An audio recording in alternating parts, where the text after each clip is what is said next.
Hindi biro maging isang OFW, lalong-lalo na sa mga domestic helper. Kaya bago kayo mag-apply as domestic helper, sana mapanood mo to. Alam naman nating lahat na mas madaling pasukin na trabaho ang isang katulong, pero pinakamahirap na trabaho ang isang katulong. And for sure, katulong din ang pinakamababa na sahod dito sa ibang bansa. Kaya sana mapanood mo to bago ka mag-apply. Napaka-importante na nauunawaan, naiintindihan at tanggap mo kung ano yung in-applyan mo.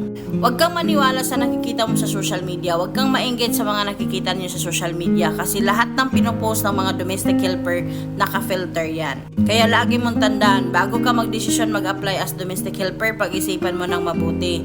Kasi dito hindi mo pwedeng ipahinga ang pagod na nararamdaman mo. Hindi uso dito na kapag may pinagdadaanan ka o may problema ka o may sakit ka, magpahinga ka. Kasi dito, hindi uso dito yung mamaya na, saka na. Ang uso dito, sura-sura o laging